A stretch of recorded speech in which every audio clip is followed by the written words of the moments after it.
What's up, y'all? With basketball not really having too much to talk about, I wanted to branch out here into football. And based off of how this video does, I might actually implement football into my normal schedule. But yeah, so let's get started. So obviously by the title, you guys can see that I'm going to be talking about some of the underrated teams in the NFL, I think, going into this next season. And so some of these teams, they had a couple of injuries that they had to deal with going last year. And some of these teams, they had a couple of additions that I think that it's going to help them out a lot. So going into my first team, I'll be talking about the Atlanta Falcons. So obviously last year they finished at 7-10, which was third in the NFC South. So obviously they fired head coach Arthur Smith, and now they have the old defensive coordinator for the Rams, Raheem Morris, as their head coach. So obviously I think it's great that you're going to get a defensive-minded head coach just because your offense is pretty stacked already, and you have people like Bijan, Drake London, Kyle Pitts, who I think they're going to be unlocked this year. I felt like Arthur Smith was too conservative with his guys for some reason. I felt like he wasn't really giving them the full luxury of going out there and showcasing their talent, especially with Kyle Pitts and Drake London. We saw ever since they've been drafted, but with Bijan this year, I thought he was pretty solid, but I think he's going to be expanded on, especially Raheem Morris as his coach now. But on top of that, you got Kirk Cousins coming in at quarterback. Even though if you think it was an overpay, I think that this is great for the Falcons considering that they want to contend now and be a playoff team. And, obviously they had a big struggle at quarterback last year with Desmond Ridder. And I think that if they had Kirk Cousins last year, that 7-10 record could have easily been like 10-7. I think that a couple of games that they lost just came back to quarterback play and overall coaching in general. So I think that they really fixed those two things really well this offseason. And looking at the other teams in their conference, the Saints and the Bucks, they didn't really do too much of free agency. It just seems like they're kind of running it back with the teams that they have. And the Panthers, they have some new offensive line additions, and I do like Bryce Young a lot. Actually, I think that he's a very solid quarterback. I think that last year, he just didn't have any weapons really, and his offensive line sucked a lot. He had no time in the pocket, so it was really hard for them to make decisions. But I think that he's a solid player. But if he doesn't figure it out, they're gonna be bad. And I don't know if he's gonna be able to do it this year. Possibly if they get some more additions next year. Yeah, looking at the Falcons, I think they're definitely gonna make the playoffs. They're gonna be the best team in the NFC South. But they're also, a very solid young team. And obviously, they drafted Michael Penix, which was definitely a question mark for many people, especially me as well. And, but I think looking back on it, with him under Kirk Cousins, once his deal expires after 4 years, he can definitely be the future quarterback for this team. Because, they already got future offensive weapons with Bijan, Drake, and Pitts.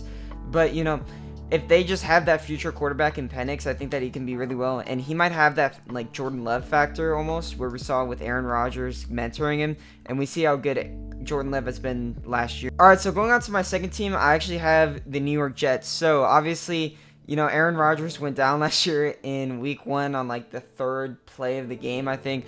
So, obviously, you're going to have him back. And their defense is still insane. I mean, last year I believe they were a top 10 defense, but this year I think they're going to be even better, especially whenever you add on Hassan Reddick to this defense that already has Sauce Gardner, Quinnen Williams, and Jermaine Johnson II. And on top of that, looking at the offense, you're adding Mike Williams in free agency, and I think that he's going to be able to open up the field a lot more for Garrett Wilson. And I love Mike Williams. I think that, if he can stay healthy, then he's going to be really, really good for the team. He's a really big threat, and he's got a very big body, so I think he's going to be really good in the red zone for Aaron Rodgers. On top of this, you got your running back in Breece Hall, who's an absolute beast. I love Breece Hall as a running back. I think that if he can stay healthy too, I think he's going to be a great player. I think that he's also a very solid receiving back. I think he's pretty underrated in that category, but I mean, yeah, I think on top of that, you have the Jets getting new offensive line additions. I believe they signed Tyron Smith from the Dallas Cowboys. They also made some other moves to bolster their offensive line, and I think that definitely is going to help him with, trying to preserve Aaron Rodgers in that pocket, because, he's definitely not going to be able to move as much as before, especially with his injury and his age. But I think that the Jets, honestly, they're going to be a boom or bust team, and I think that they could end up falling apart due to injuries, but if they don't get injured, I think that they could end up being a team that gets, around 10, 11 wins. And especially, Robert Saleh, I think he's still a good coach. Obviously he hasn't really shown it too much, but, I think they're a solid team. And looking at their whole division as a whole, I feel like the AFC East is up for grabs. I think the Dolphins is probably their main competitors, but, You know, the Bills, they lost key players, Stephon Diggs, Tre'Davious White, Jordan Poyer. You got the Patriots, you know, they're still rebuilding. They got Drake May coming in at quarterback, so we'll see how they do. But, you know, I could see them potentially, like, on a very rare case, I could see them potentially, you know, being a Super Bowl team. But I think most likely they're just going to be a team battling for a playoff spot. And I think that, you know, I think they're a pretty underrated team. They're one of the best teams on paper. But, you know, obviously we're just going to have to see how it plays out going into the NFL season. So, going on to my next team here, I actually have the Arizona Cardinals. So, obviously last year they didn't have Kyler Murray for most of the season, and I feel like that's why they went 4-13. You know, you look at Kyler Murray with the 7 weeks that they had him, they went 3-4, which isn't horrible. And, you know, obviously you have Marvin Harrison Jr., the best receiving prospect in this draft, coming to the Cardinals. And if you look at the NFC West as a whole, the Rams don't have Aaron Donald. The Seattle, you know, they're stuck with Geno at quarterback, which isn't the best case scenario. And the 49ers are still going to be tough to beat, but I think that they're overall kind of falling apart with the receiver core. You know, I don't really know what's going to happen there, but I think the Cardinals made some good signings and draft picks in the long run that's going to help them. You know, signing people like Zay Jones at receiver, defensive tackle Justin Jones, cornerback Sean Bunting, Mac Williams at linebacker. And, you know, their big pick, I thought, other than Marvin Harrison Jr., was Darius Robinson, who was edge from Missouri. I think they're going to be a solid team. I think they're going to make a playoff push this year. I think that, you know, if Kyler Murray can stay healthy, which has definitely been very hard for him to do, but if he can do it, I think that he could potentially be a very, very solid player. I think I could see him, you know, making a Pro Bowl team, and dare I say being an MVP candidate. I don't know if he will be able to do that, but, you know, I think it's definitely going to be a very solid team. And looking at James Conner also still being there, you know, and Trey McBride as their tight end, I think they're definitely going to be a pretty solid team overall. And, you know, obviously defensively, they're not the best, but looking at their offense, they seem pretty solid. And I could see them definitely being a playoff team. I definitely could see the Cardinals making some noise in the NFC West this year, especially with the question marks around the 49ers. But, I mean, I think, you know, they're definitely going to be in the running for a playoff team, and I don't think they're going to end up being like a Super Bowl contender or anything, but I think they're pretty underrated going into this year. All right, so my last team on my list here is actually the Indianapolis Colts. So I think that they're pretty underrated because Jonathan Taylor is going to be coming back, and he's not going to be hurt coming into the year, hopefully.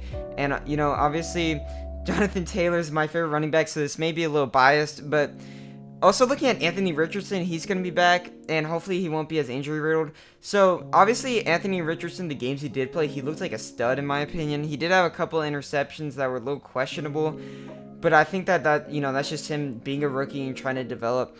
I think that Anthony Richardson, though, he has a great running ability, and on top of that, you have Jonathan Taylor in your backfield, so they're going to be a very, very solid team in the backfield to look out for. Or people on Twitter and social media platforms were talking about how Anthony Richardson and Jonathan Taylor are going to be almost unstoppable in the backfield whenever Anthony Richardson was taken to the Colts. But, you know, they're obviously, I don't think they're going to be as good as Lamar and Derrick Henry in the backfield, but I think they're going to be a very solid team overall. And, I mean, you look at the rest of their offense, Josh Allen is a great receiver who might have a breakout year. Last year as a rookie, he put up some pretty solid stats overall. He had 771 yards with 68 receptions and 2 touchdowns. Definitely looking to get those touchdowns up, but for a rookie receiver, with being a wide receiver 2 on the Indianapolis Colts, and you had Gardner Minshew at quarterback for most of the season, 771 yards on 68 receptions is actually pretty solid overall.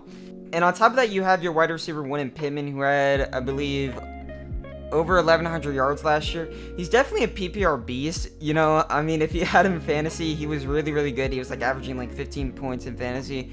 But, I mean, looking at him, you know, 109 receptions, 4 touchdowns to go along with his 1,152 yards.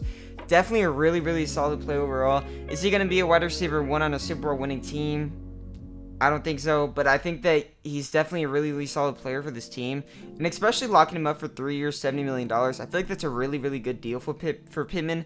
And, you know, I think he's going to be a really solid player for their receiving core looking for now and for the future. And you look at their draft, they also drafted Adonai Mitchell, Hook'em Horns. And he's going to be a big body threat in the NFL. He's going to be able to catch jump balls. He's going to be a pretty solid speed threat overall. But, I mean, you're looking at a really big body here to go next to Michael Pittman and Josh Downs. And I think he's going to fit really, really well in wherever they want him to play, honestly. And on top of that, you look at their other pick in Laiatu Latu, and he's an edge from LSU. And I think he's going to be actually a really, really solid player in the NFL. And, you know, the college stats back him up. He had a 2.875 production number, which is basically when you add the tackles for loss and sacks divided by games played. And a lot of NFL teams use this number to see if a college player is going to be work out in the NFL. And he was also first among edges in production score for the draft combine, which basically just puts all of his measurements into one and compares him to the other edge rushers. You know, obviously looking at the AFC South, which is the division that the Colts are in, you have the Houston Texans and the Jaguars competing for the division as well. I think that the Titans are going to be a dark horse team too. I think they're going to be pretty solid, but I think the Texans and Jags are the main teams. I think that the Texans, obviously I'm a little biased, but I think that they're going to be able to win the division. And I think that the Colts are going to end up being a wild card team. I don't think the Jaguars are going to end up making too much noise this year. But, you know, I think that the Colts are going to be a pretty solid team, and especially if they make the playoffs. But yeah, I think the Colts are going to be a pretty solid team overall.